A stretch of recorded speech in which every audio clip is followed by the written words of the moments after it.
As we await a final vote on Linda McMahon for Education Secretary, fear and uncertainty simmers among parents and educators about the administration's threat to gut the Department of Ed. Parents of more than 7 million students with disabilities could face a terrifying new reality: massive cuts to special education. Donte Moore is one of those terrified parents. He's now worried sick over the idea that his boys who have autism will lose crucial specialized care that's funded through federal grants and programs. Noah is 5, Sir Donte is 6, and after an incident last year when a teacher was accused of breaking Noah's fingers, well, something she's now facing felony charges for, Donte decided to homeschool his boys. A former law enforcement officer, disabled vet, and Purple Heart recipient, Donte protected and served our country. Now he's worried he won't even be able to protect his own kids. And if funds get taken away, resources like cameras in the classroom and special ed teachers won't be there to protect his child or his children from a teacher who says already abused him. Donte and his 6-year-old son, Sir Donte, join me now. Great to have you both. Tough conversation to have, especially right now, Donte. Tell me first, the Department of Ed, it does give the state of Texas $1.3 billion for education. So what exactly could your boys lose if your state loses that money from the federal government? A great question. First off, I want to thank you, Kira, for inviting us on and allowing us to share our perspective and thoughts on your platform. Of course, I believe that with the loss of funding, it would be very devastating to my boys, to all other parents that are dealing with the need for the resources for special education.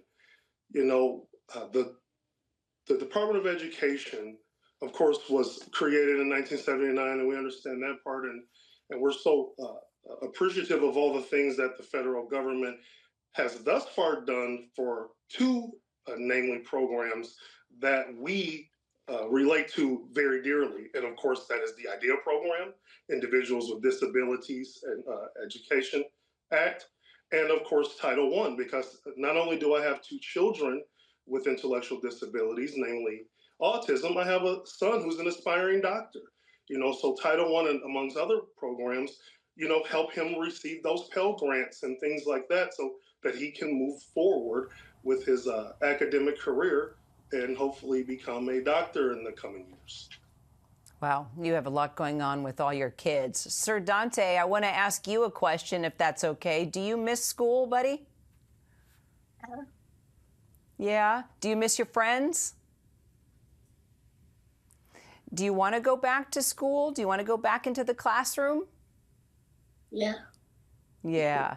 What did you like the most about school, Sir Donte? What was your favorite thing about going to school? Work. Doing your work? What's your favorite subject? You like math, right? Yeah. Oh, you could come to our house, Sir Donte, and help my kids with math. Let me tell you, they could use it. You know, Dad, let me ask you, what does school offer for Sir Donte and Noah, you know, that you just can't offer? I mean, of course, you can homeschool and work through all the books, but, you know, being in that environment of school is what helps our kids become, hopefully, mature, hardworking adults and successful in life. Got it. Thank you. That's an excellent question. The main things that the school offers for my son that, of course, come through direct funding from the Department of Education is things like his occupational therapy. You know, him dealing with, and my other son, Noah, dealing with intellectual disabilities.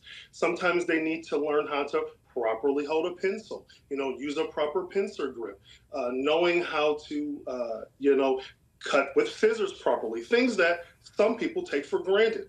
Another program or initiative that helps my children is speech therapy. You know, when they were diagnosed at about 2 years old with autism, one of the biggest concerns was their ability to speak and to articulate, you know, words in a proper manner. And those special needs require the skill of, you know, a qualified speech therapist, amongst other things. And just looking at these pictures of your boys in school, I mean, clearly, that's something you can't bring into the home with all those friends and the resources and the activities. And you're right. You bring up all the various therapies. There's only so much a dad can do. So let me ask you, I know you're homeschooling right now, but, what's your plan if the Department of Education is abolished and your sons, lose all the resources you just talked about? Are there any other pathways that you can turn to?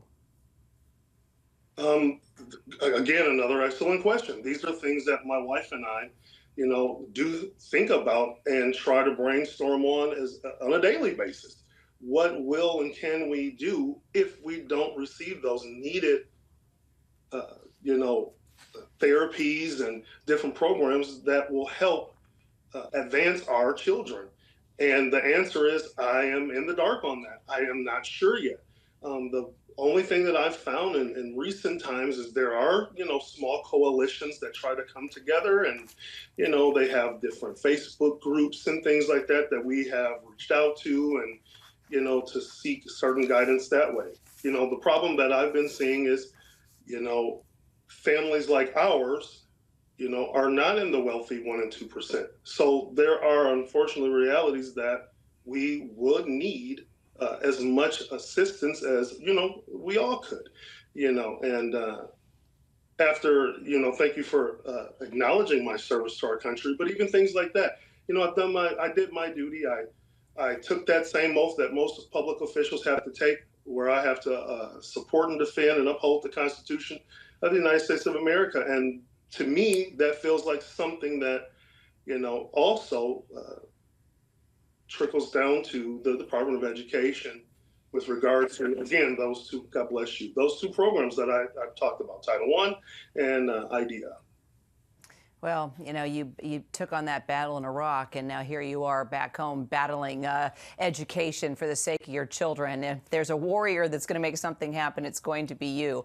And I hope that we can stay in close touch and follow up as we find out what happens with the Department of Ed. Would love to have you back, Donte. And Sir Donte, you keep doing well, and listen to your dad, okay? Say thank you. Okay. You're so welcome. All right. Thank you, guys.